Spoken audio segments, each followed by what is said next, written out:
multiplica el propósito de luz, por mucho aumento que tenemos.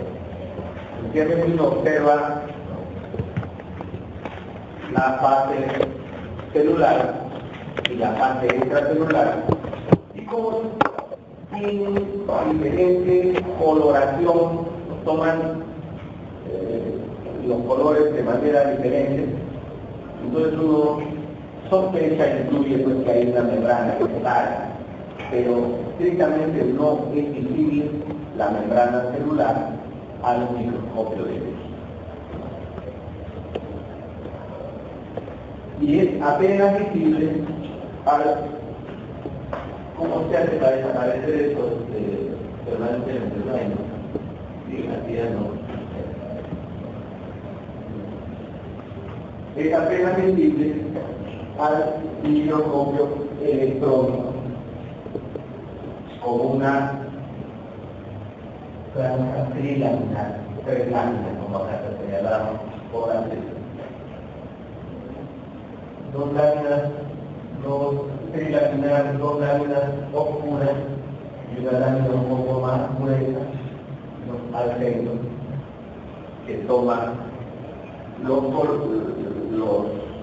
marcadores electrónicos, los toma como menor intensidad. Por eso tiene ese aspecto trilaminar. No solamente la membrana plasmática, la membrana celular tiene esta característica, sino también las organelas internas de la célula, la mayoría de ellas tienen estructura también membranosa, similar a la de la membrana celular.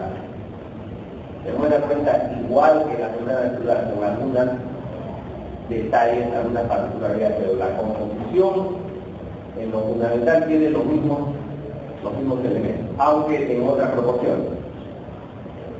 Entonces, el retículo endoplástico, o IRS dice retículo sarcoplástico, porque es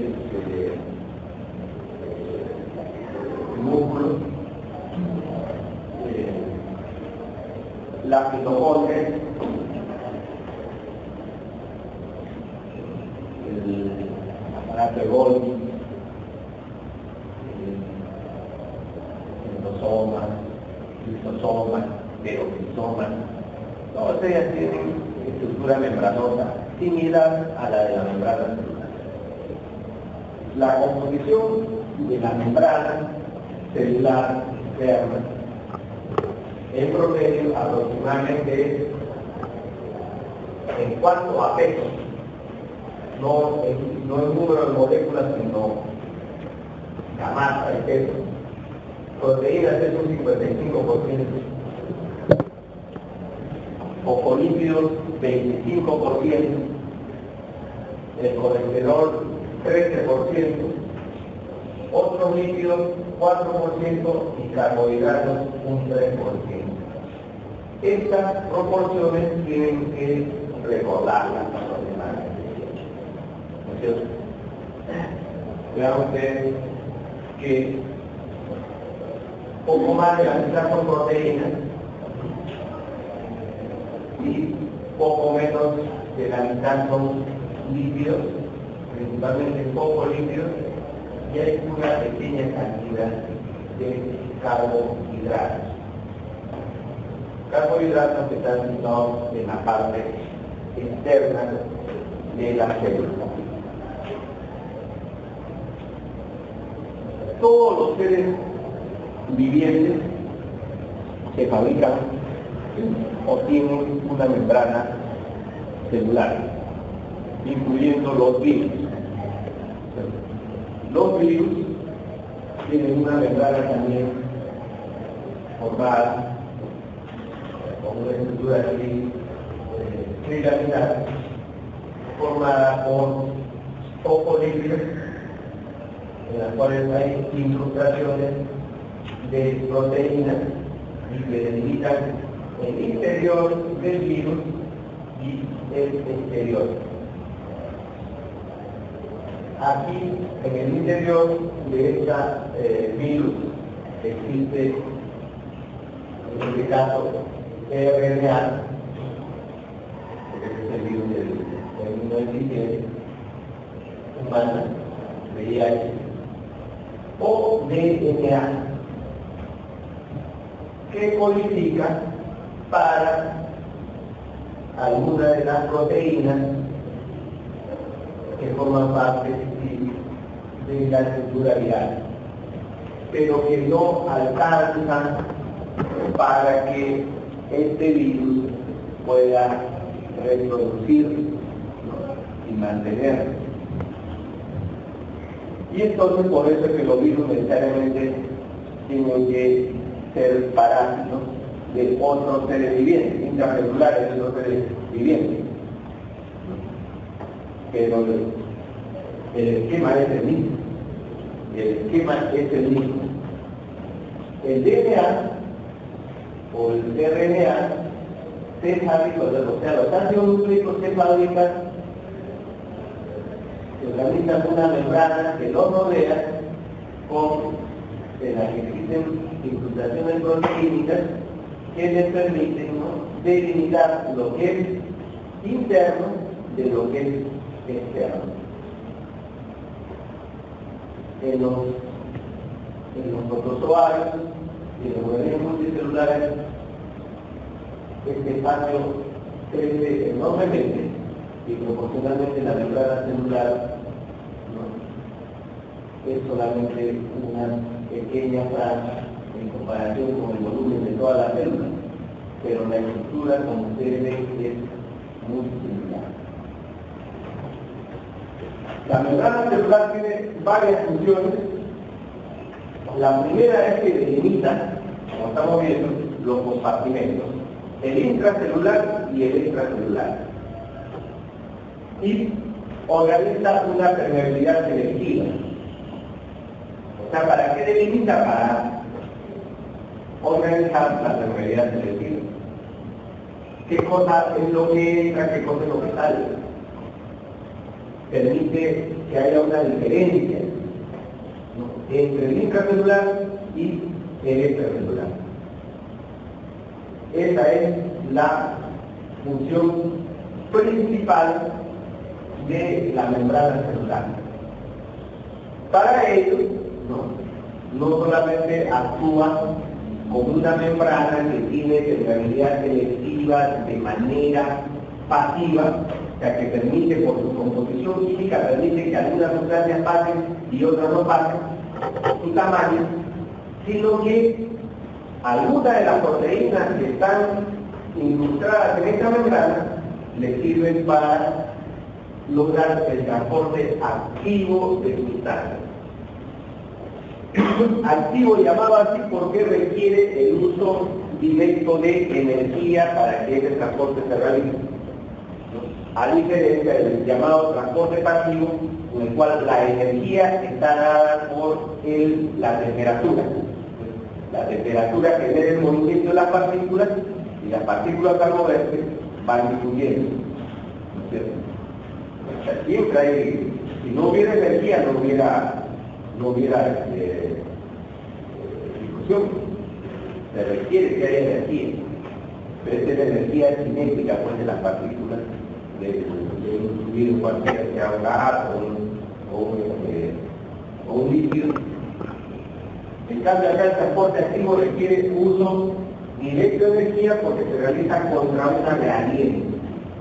O sea, sustancias que van del lugar donde están menos concentrados al lugar donde están más concentrados, contra la ley de la difusión, que es de mayor concentración a menor concentración.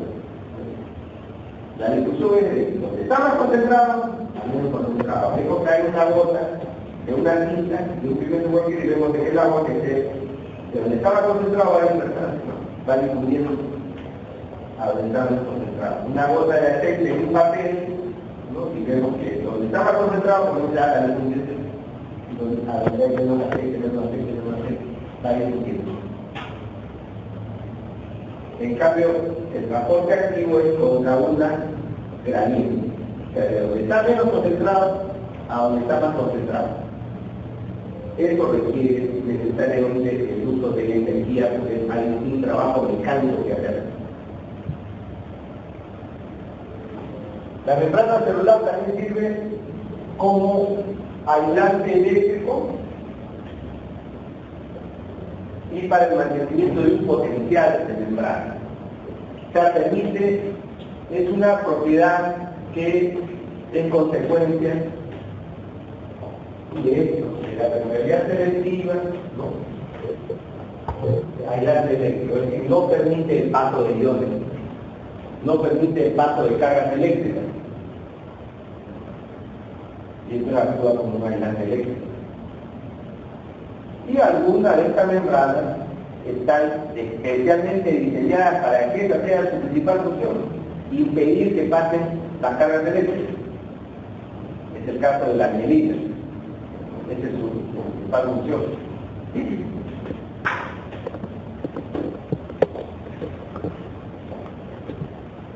En cambio, otras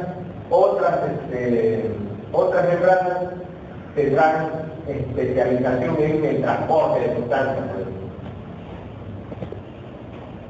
Acá como aislante eléctrico y como una consecuencia de eso el mantenimiento de un potencial. O sea, al impedir que haya el paso de iones,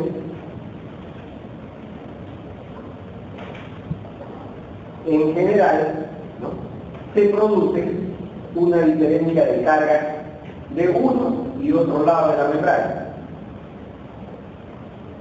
A eso se le llama potencial eléctrico, porque en teoría, ¿no?,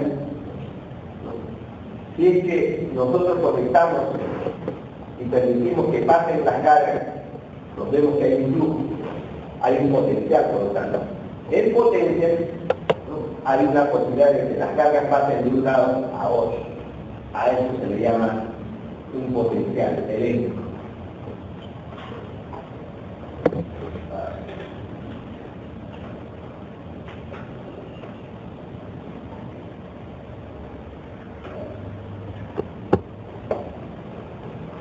La membrana también sirve para el reconocimiento intercelular. En esta función sobre todo están implicados los carbohidratos. Los carbohidratos que están en la superficie de la membrana sirven para el reconocimiento intercelular.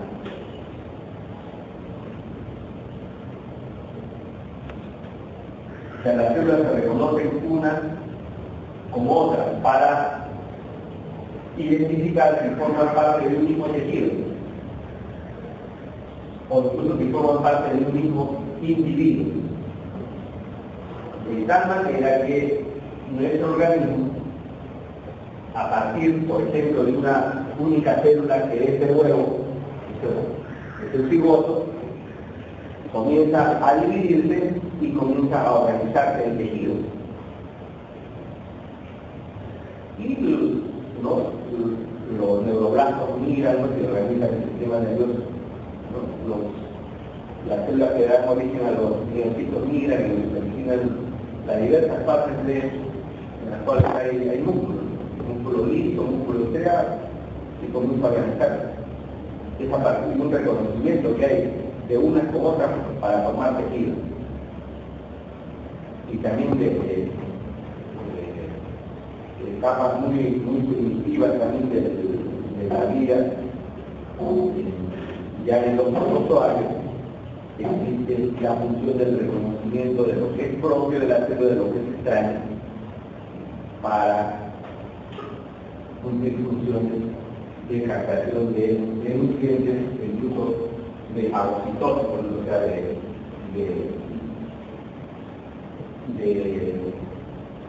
de coger partículas o seres vivientes, incorporarlos y destruirlos en la célula para que sirvan de alimento.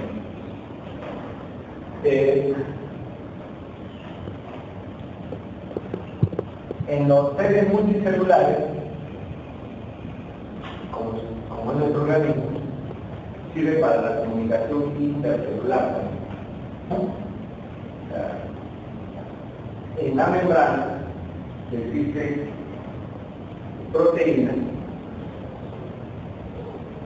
que son capaces de identificar sustancias químicas que han sido producidas por otras células, sea vecinas, sea cercanas, sea remotas, para que esas sustancias, al pasar por estas células, sean contactadas y generen un mensaje hacia el interior de la célula. O sea, por eso se le llama comunicación intercelular. Se comunican las células, ¿no? Una con otra.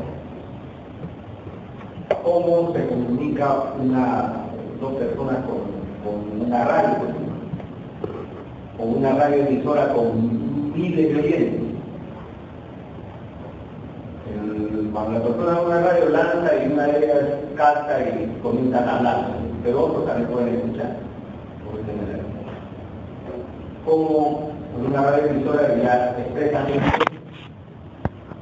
pública para todos, para que tenga el aparato receptor de escuchar. Si no tenemos el receptor, no vamos a escuchar nada. Pero si tenemos el receptor adecuado, vamos a escuchar. ¿Cierto? Por eso en toda la línea es comunicación intercelular. La membrana celular también sirve, ¿no?, como un órgano de transducción,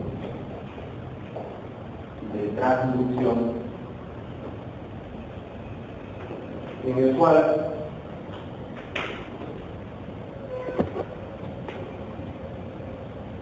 un mensaje que llega es traducido mediante la producción de otras sustancias hacia el interior de la célula. Por ejemplo, puede llegar un estímulo a través de la adrenalina, receptor de beta-adrenérgicos, y al interior de la célula aumenta la producción de AMP. Pues afuera era noradrenalina, la sustancia, y ahora dentro ya es AMP cíclico. Lo que queda afuera. Hacia el interior se ha traducido el mensaje adrenalina, se tradujo en el mensaje AMP cíclico. Pero puede haber también ingreso de iones o interacción con iones y cambio del comportamiento al interior de la célula. Esto es un proceso de transducción, de cambio de una forma de mensaje a otra forma de mensaje. Y aparejado a esto es un sitio para reacciones bioquímicas. O sea, la célula es como una factoría, un gran taller, en el cual gran parte del funcionamiento celular se cumple con instrumentos que están situados en las paredes de este taller.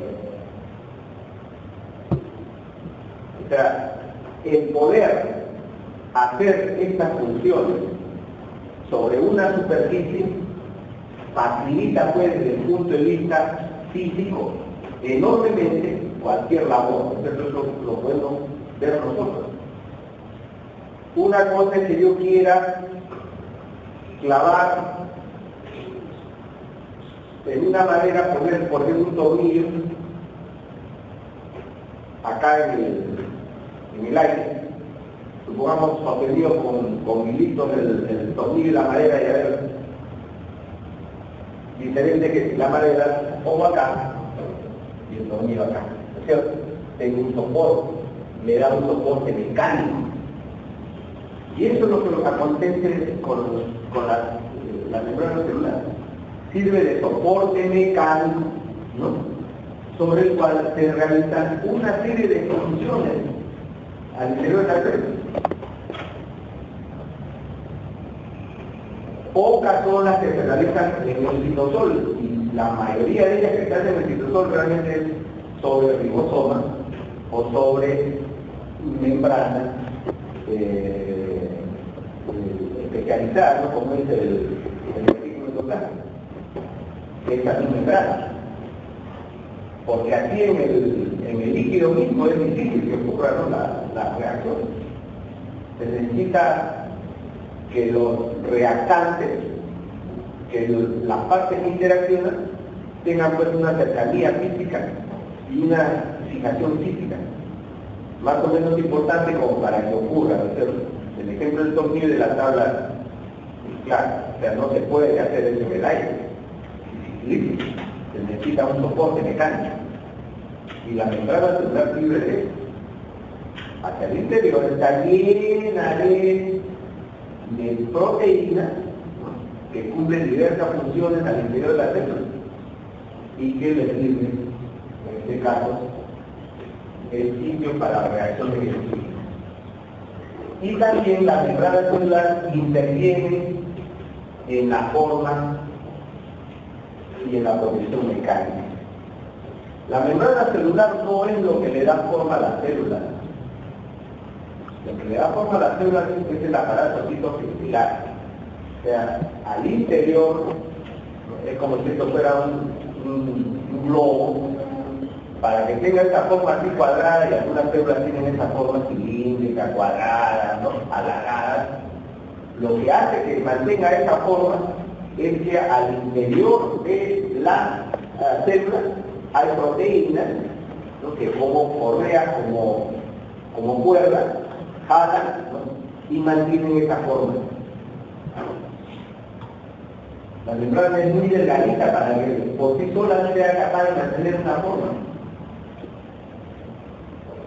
por la forma diferenciada que tienen, ¿no?, las células de los organismos. Es el aparato citofiliar, pero sin duda la membrana forma parte de esa forma, es parte de esa forma.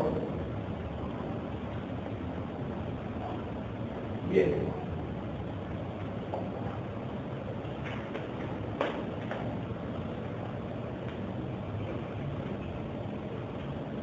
Aquí vemos cómo son elementos de membrana, no solamente la membrana plasmática, sino a partir de el retículo endoplástico,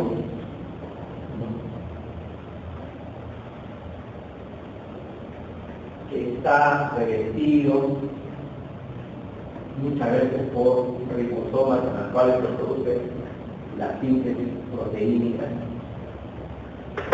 Entonces, eso más la producción de los fosfolípidos, los otros lípidos, permite producir membrana a través del aparato de Golgi para formar lisosomas, directamente también del retículo endoplástico, y también a partir de acá para producir la membrana nuclear, ¿cierto? Porque también el núcleo tiene una doble envoltura membranosa con grandes penetraciones, con grandes huecos, que es la membrana celular, que delimita un compartimento, digo, la membrana nuclear, que delimita un compartimento llamado núcleo, ¿no?, del compartimento llamado citoplasma o citosol, si nos referimos a la parte limpia de ese compartimento.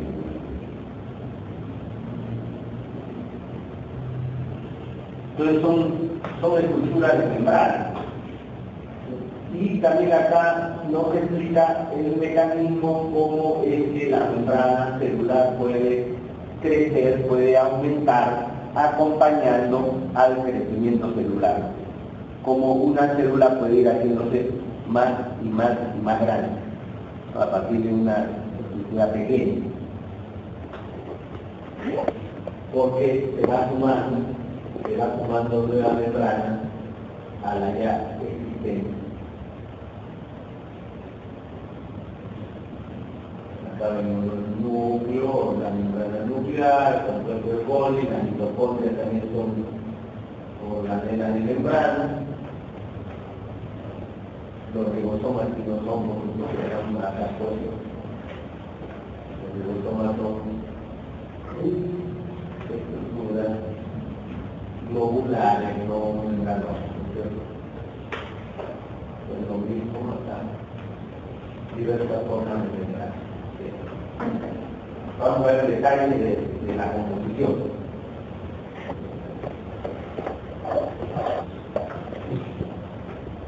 De acuerdo a sus funciones, hay diferencias en las membranas celulares de los diversos tejidos. Por ejemplo, en el caso del hígado, acá es el hígado de la rata, es similar al resto del mamífero. Un 70% de la membrana es proteína y casi un 30% es líquido.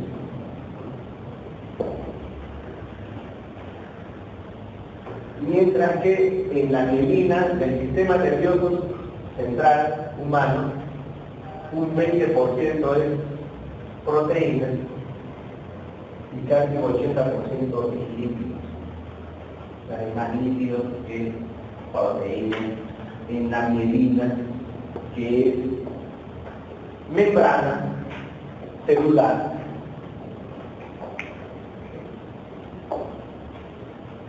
que existe en el sistema nervioso central.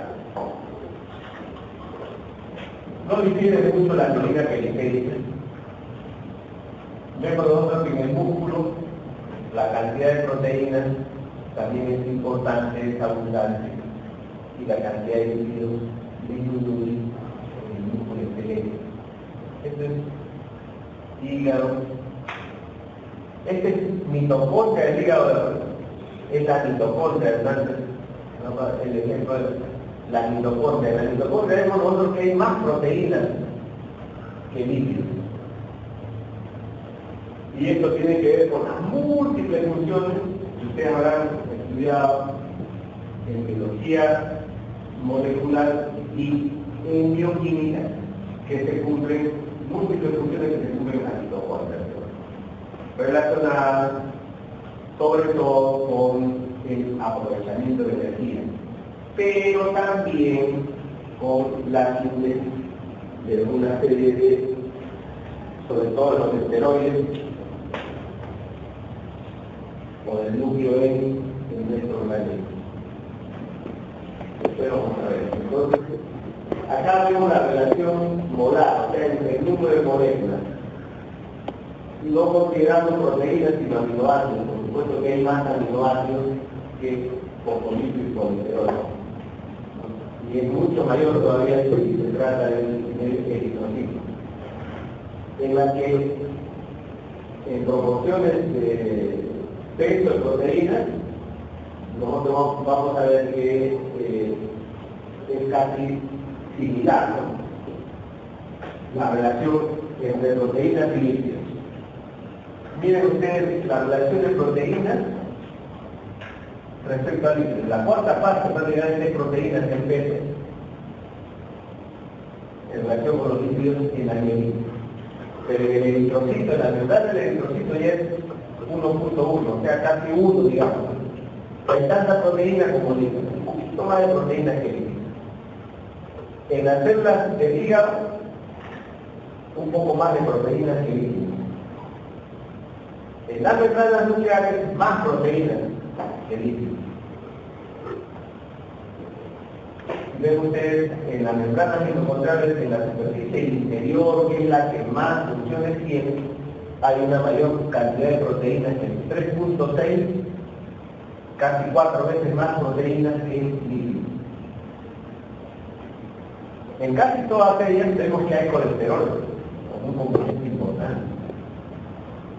El colesterol en relación con el lípido polar o sea, con los fosfolípidos. El colesterol es un lípido escasamente polar, poco polar, muy poco polar, como después vamos a ver. Cambio el colesterol, ¿no? En relación con los fosfolípidos es casi 1 a 1, pero punto lo decimos históricamente 1. Igual es en el eritrocito y en la mielina. Pero en las células del hígado, en la membrana nuclear ya casi no existe colesterol. Entonces, la cantidad de colesterol disminuye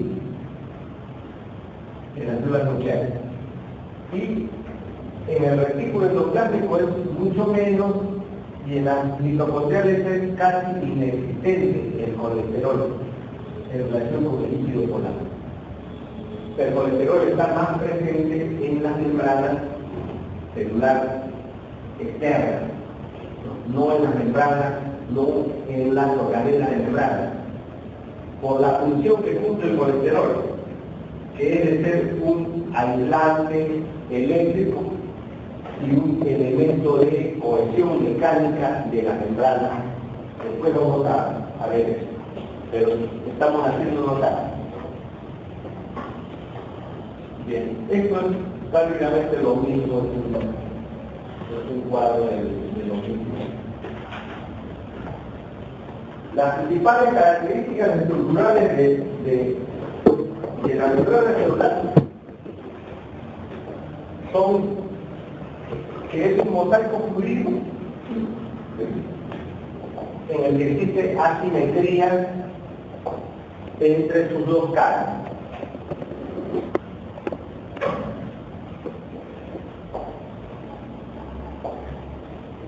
Es un mosaico fluido porque está formado, vamos a ver, después volvemos para poder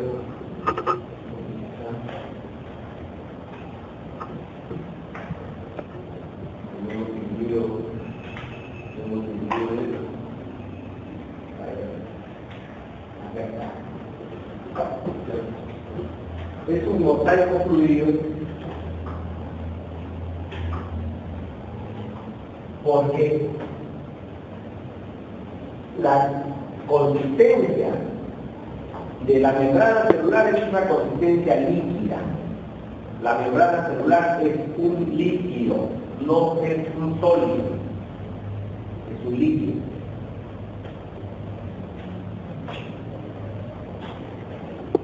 Que por las características físico-químicas de sus componentes se sitúa entre dos fases líquidas también, acuosas.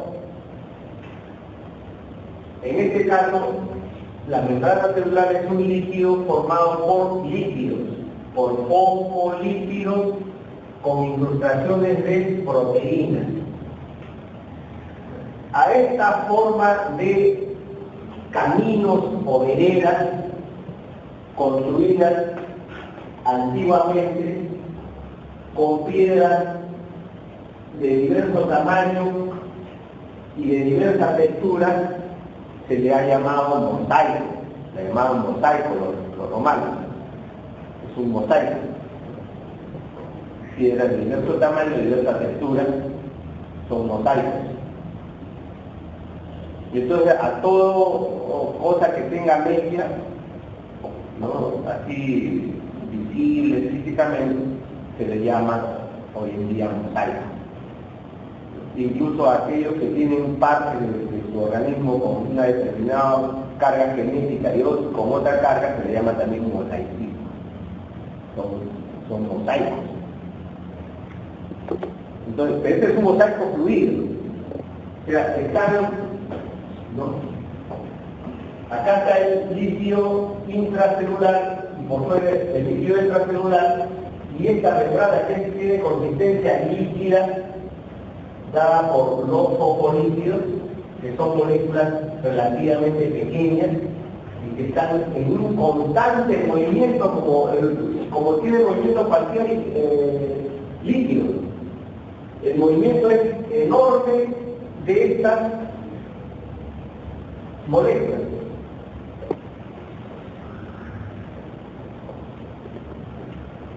Una estructura conocida por ustedes que tiene la composición similar a la de la membrana celular es una pompa de jabón. La pompa de jabón está formada por fosfolípidos,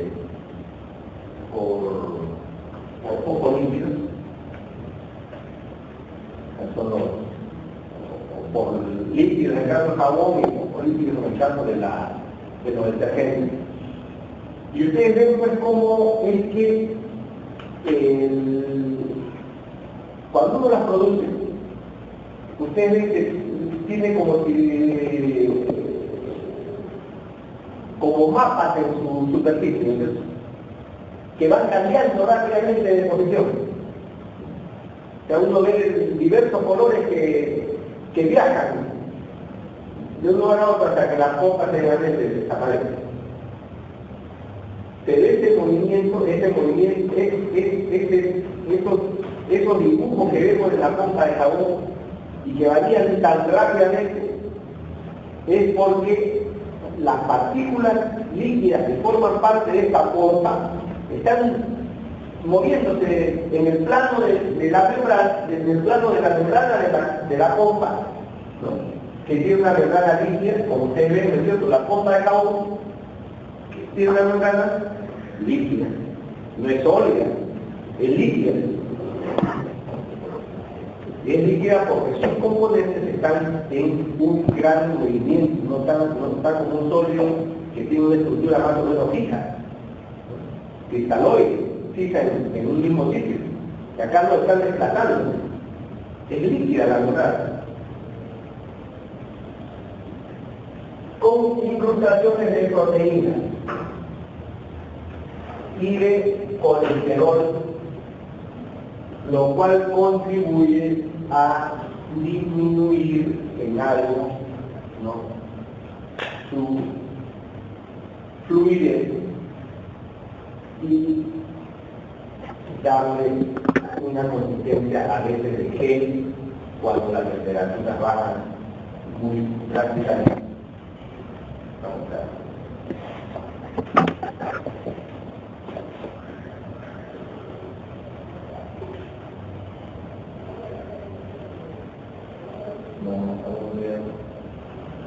¿A dónde estábamos? Por acá.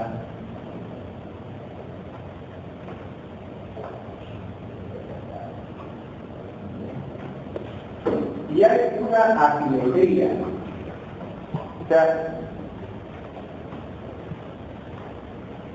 los fosfolípidos, los hidratos de carbono, las proteínas que forman parte de esta membrana,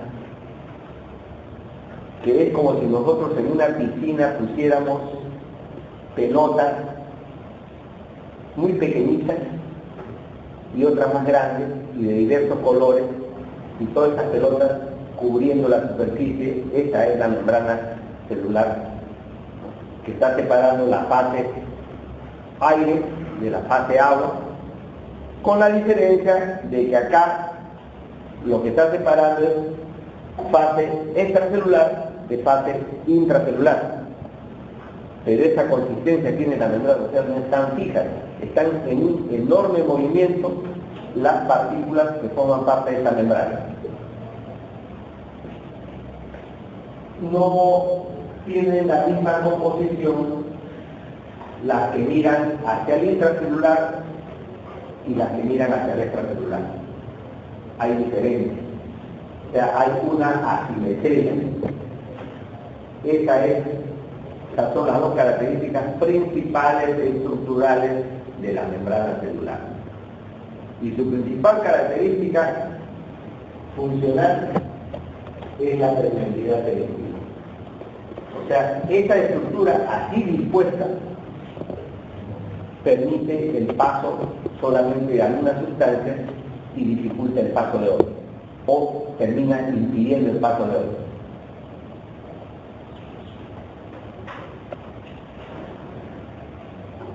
Vamos a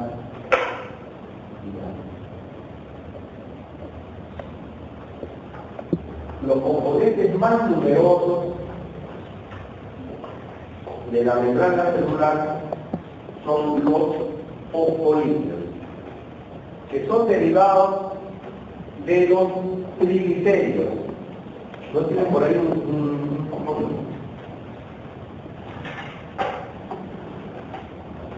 Los triglicéridos son llamados así, como ustedes saben, porque tienen un núcleo de glicerol y 3 cadenas de ácidos grasos o hidrocarburos, ¿cierto? Los ácidos grasos o hidrocarburos.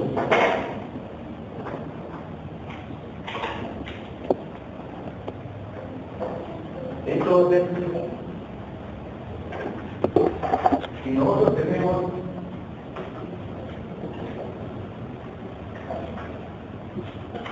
las 3 cadenas, en una de ellas, la cadena ha sido sustituida por ácido fosfórico. Y entonces se forman el fosfolípidos. Y por la interacción eléctrica entre estas moléculas, el ácido fosfórico logra hacia allá y los ácidos grasos se mantienen acá. Y entonces eso le da la característica al fosfolípido de ser una sustancia que tiene una parte, por donde tiene fosfato, es hidrofílica, o sea, tiene atracción por el agua, mientras que hay esta otra parte que tiene ácido graso, que agarra, que es hidrofóbica, que repele al agua. Este es el caso del ácido estiárico, pero en general de todos los triglicéridos de los cuales se puede sustituir en uno de los radicales oxidrilos, poner en lugar de ácido graso, poner un ácido fosfórico.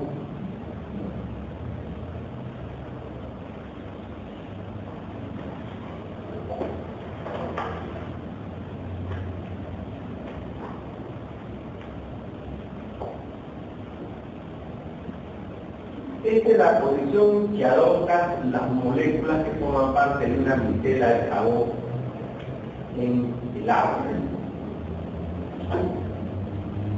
Una micela de jabón que deriva del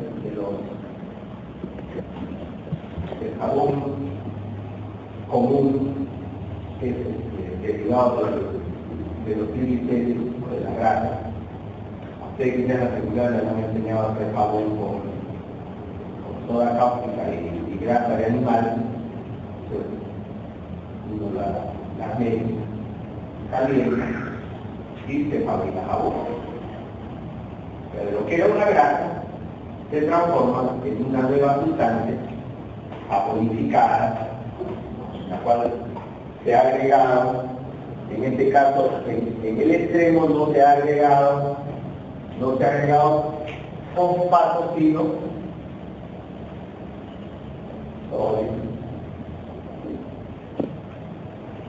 se ha agregado soda cáustica y se forma un compuesto con esta característica físico-química. Una parte que tiene avidez por el agua y una parte que tiene rechazo al agua. De tal manera que las moléculas se organizan imprescindible así en el espacio.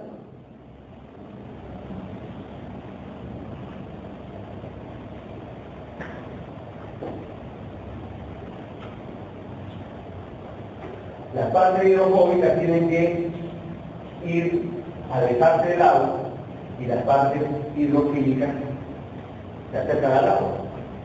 Y necesariamente, imprescindiblemente van a adquirir esta disposición en el espacio. No hay otra forma, ¿no?, de ser una sustancia, tener una cola hidrofóbica y tener una cabeza hidrofílica. No hay otra forma de ponerse en el espacio. Esto le permite al jabón, ¿no?, que a toda sustancia que sea liposoluble va a interactuar con la parte lipídica y va a ser retirada del medio acuoso. Entonces eso es lo que le permite al jabón quitar la grasa. La va atrapando al interior del subsistema. Y como esto interactúa con el agua, esto es soluble. O sea, la grasa que es insoluble la torna soluble porque la atrapa dentro de una estructura cuya capa más externa es soluble. Con el agua, interacciona con el agua fluidamente. Entonces, esa es una micela de jabón y ven ustedes que se parece mucho a la estructura de nuestro virus que vimos, que es la misma estructura de la membrana celular. Acá tenemos nosotros diferentes jabones, ¿no?, o surfactantes.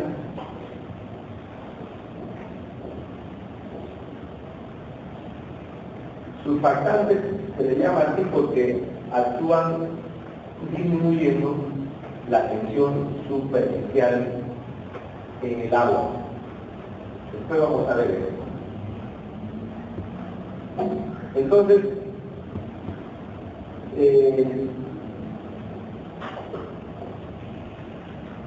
los focos líquidos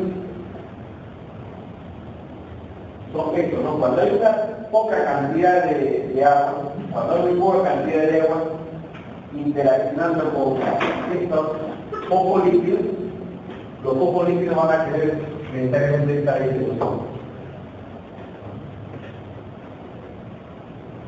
La parte hidrofílica hacia el agua y la parte hidrofóbica hacia, en este caso, el aire. Y es que fuera escasa la cantidad de agua y en ella estamos depositando focos líquidos. Pero si la cantidad de agua ya es más abundante, entonces van a adquirir esta disposición. Y si es más abundante todavía, van a adquirir necesariamente esta disposición. Porque va a quedar, ¿no?,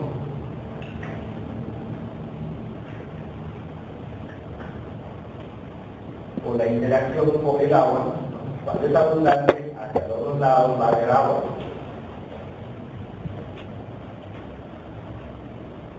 Y después necesariamente esta disposición de tal manera que se mantiene la interacción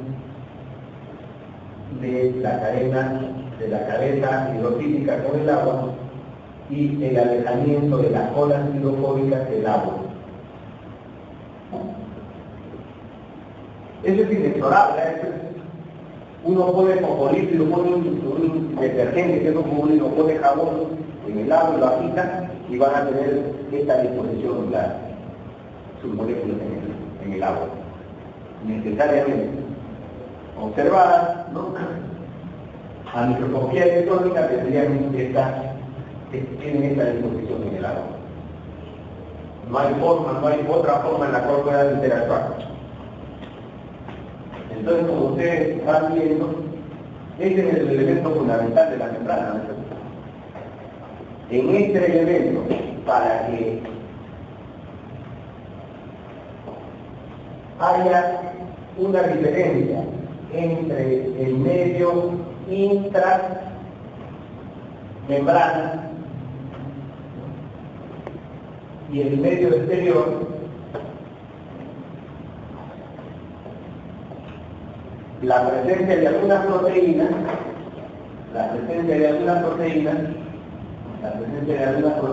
va a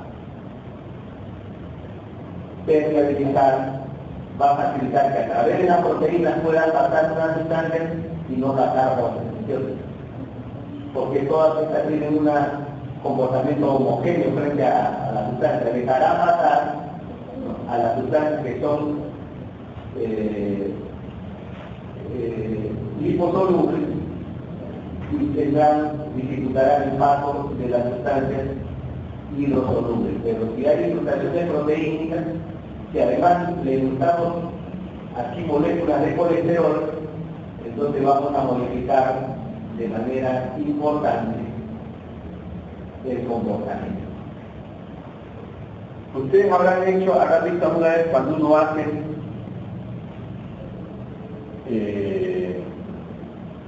espuma con un detergente, nos da pues burbujas grandes, ¿no es cierto?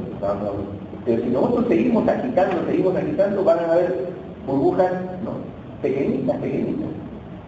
Vamos a hacer incluso, podemos hacer copos de burbujas, ¿no es cierto?, que son burbujas muy pequeñitas y que ahí se mantienen, no se revientan inmediatamente, van a ir reventándose. ¿Por qué se revientan? Se revientan porque el aire que tienen atrapado, con el calor, comienza a dilatarse, ¿no?, y eso vence la fuerza de resistencia y lo revienta, ¿no? El aire del interior, ¿no?, se hace un poco más caliente que el aire exterior, porque hay mayor cantidad de partículas en la zona. Entonces la energía que choca ahí, ¿no?, va a tener un efecto de temperatura diferente que donde hay menos partículas. Es como, ¿no es cierto?, con algo caliente nosotros irradiamos y va a calentar donde hay cuerpos, donde hay en el espacio va a estar frío, pero los cuerpos sí se van a calentar de manera importante. Bien, entonces imagínense ustedes pues esas pequeñas burbujitas, ¿no?, a las cuales se le hacen incrustaciones de proteínas, de pequeñas proteínas, ¿no?, y de colesterol, y entonces tenemos condiciones para que haya un medio intraburbuja y un medio extraburbuja. En buena cuenta, un medio intracelular y un medio extracelular, que lo que queda dentro de la burbuja es una sustancia como el ADN o el ARN que tiene propiedades de autorreproducirse. Cuando en el entorno hay los elementos que lo conforman, por sí mismos los organiza y se autorreproduce, hace una copia de sí mismo. Si hay los elementos y la energía que se requiere para eso. Entonces la forma como está organizada la vida no requiere invocar ninguna fuerza extraña o supersticiosa que no sea la de las propias características físico-químicas de la sustancia a la cual está compuesta.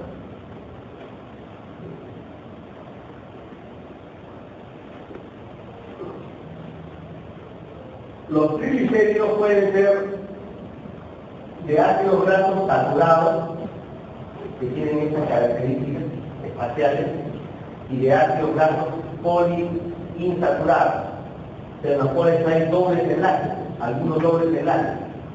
Dobles enlaces en los cuales las moléculas se angulan. La molécula se angula cuando hay dobles enlaces.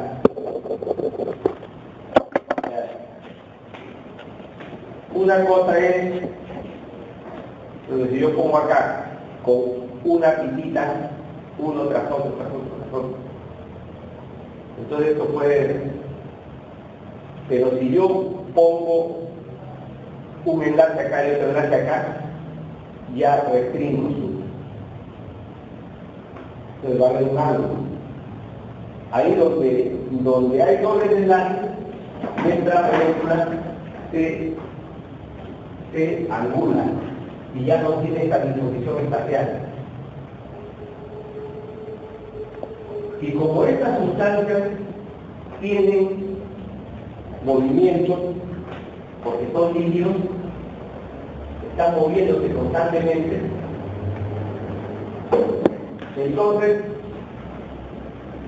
para que se empaqueten y formen cristales o cristaloides, es mucho más fácil que esto se empaquete a que esto se empaquete formando cristales, porque tiene una estructura un poco regular en el espacio.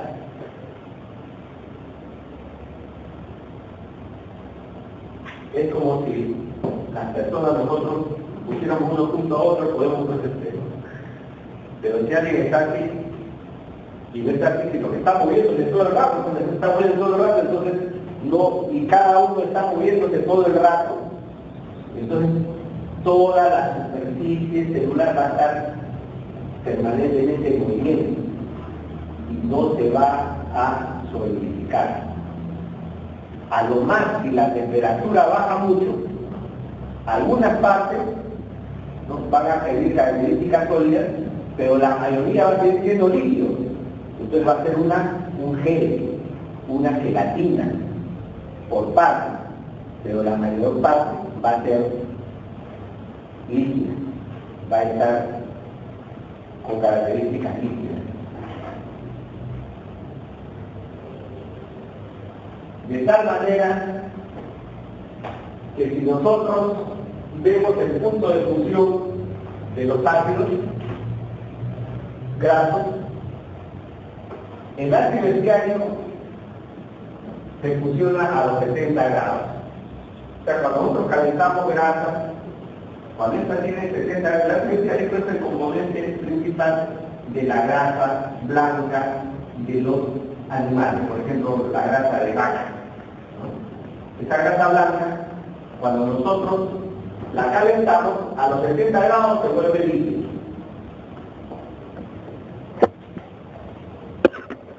Pero la mayor cantidad de grasa, la que forma parte de las membranas celulares,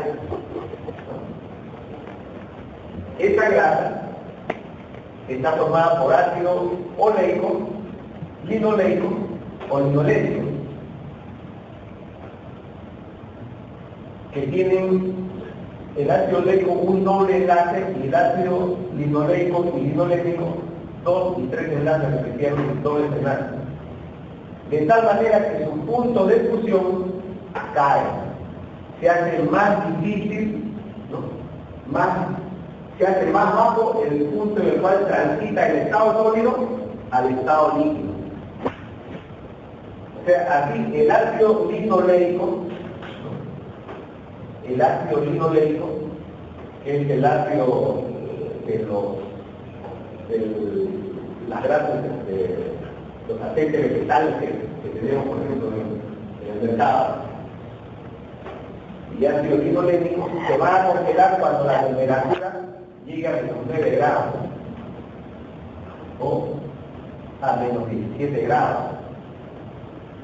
Entonces, a la temperatura habitual, normal del organismo, que es 36 y 17 grados, estos ácidos van a permanecer en estado líquido. Para que se vuelvan sólidos, o sea, para que sean lo que llamamos grasa sólida, tendría que bajar mucho la temperatura del cuerpo. Eso nunca ocurre.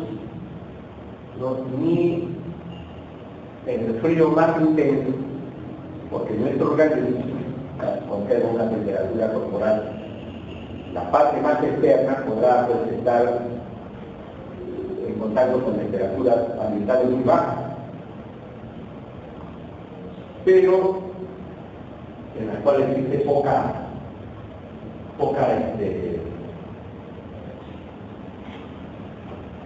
partículas frías a las cuales calentar, a las cuales transferir calor.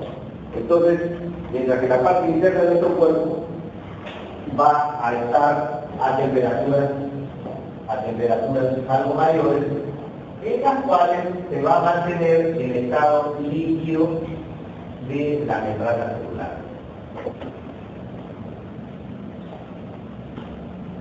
Por eso es que necesitamos en nuestra dieta ácidos grasos poliinsaturados para fabricar membrana celular de buena calidad, capaz de soportar la baja de temperatura y que no se vuelvan sólidas. Porque si nuestra membrana celular se hace sólida, ¿cierto? Es como si nosotros, a ver, en donde hay agua, pusiéramos hielo y el hielo no lo puede atravesarla, ¿no?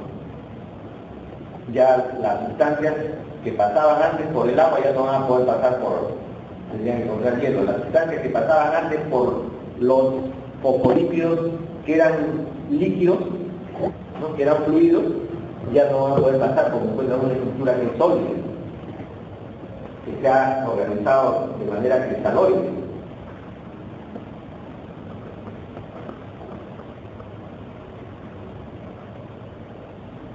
Bien, aquí vemos la estructura del grupo fosfolípido, en la cual en el grupo fosfato, además de que se ha agregado acá por el grupo fosfato a uno de los carbonos del glicerol,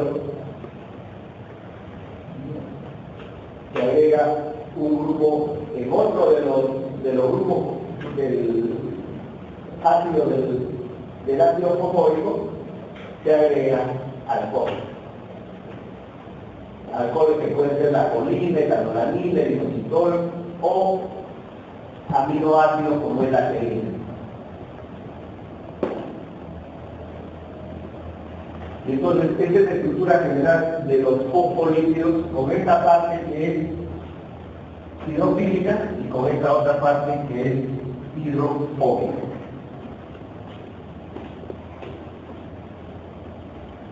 Sabemos, el glicerol, el glicerol fosfato, el alcoholanina, llamado colina, que es un grupo alcohólico acá bien.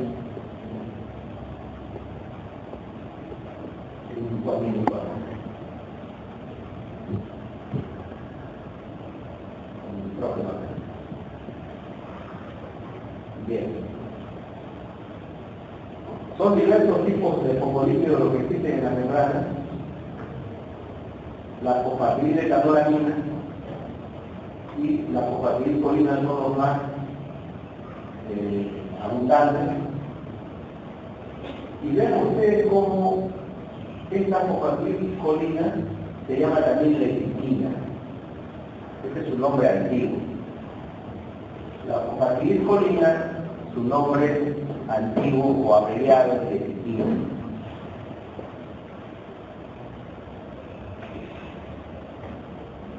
Este es un componente fundamental de las membranas celulares y es escaso en las dietas vegetarianas. Por eso es que los restaurantes vegetarianos venden lecitina en frascos para que le agreguen a las comidas, y así tratan de suplir una serie de deficiencias que hay en la alimentación vegetariana. Porque nosotros no somos particularmente vegetarianos. Nuestra dentadura no somos de vegetarianos, es de carnívoros, en todo caso de omnívoros, pero no de vegetarianos. Entonces, ya vamos viendo algunas de las deficiencias que se pueden crear por prácticas alimentarias que no corresponden a nuestra fisiología sino a concepciones filosóficas, ¿no? Algunas de ellas muy plausibles, pero que no corresponden a nuestra finalidad, ¿no?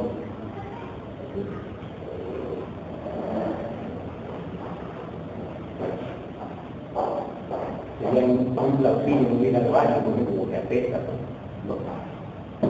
Pero nuestra realidad es que tenemos que ir al baño.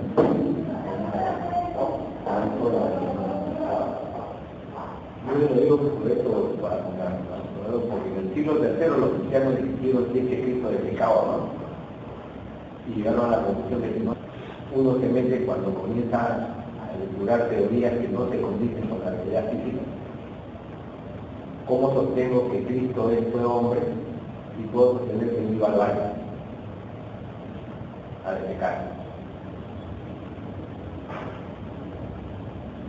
Entonces, llegan a la conclusión de que no defecaba porque es sucio. Ya comienzan.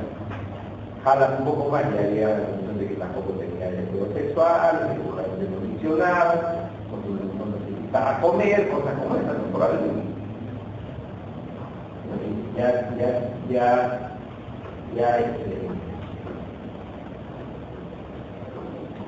Su condición humana comienza a ser negada, así de manera abierta.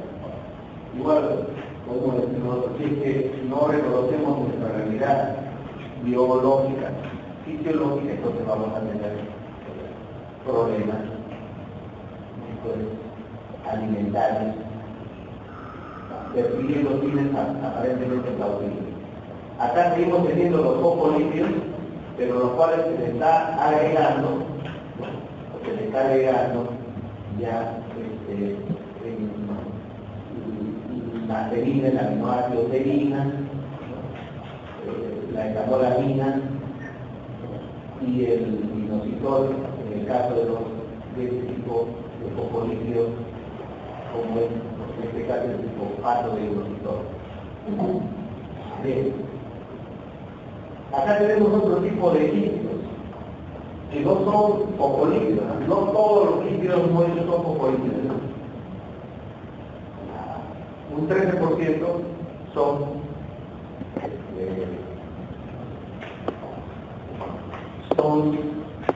lípidos no fosfolípidos. Bien, tenemos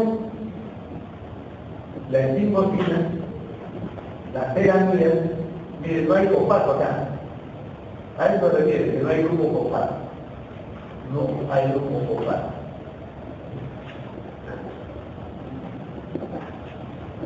Y después, cuando a estos lípidos que no tienen este grupo fosfato, sino que tienen enzimosina,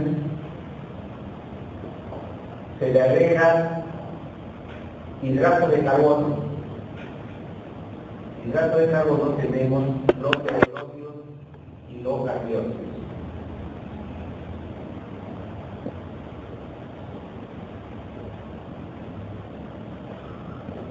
Estos lípidos son importantes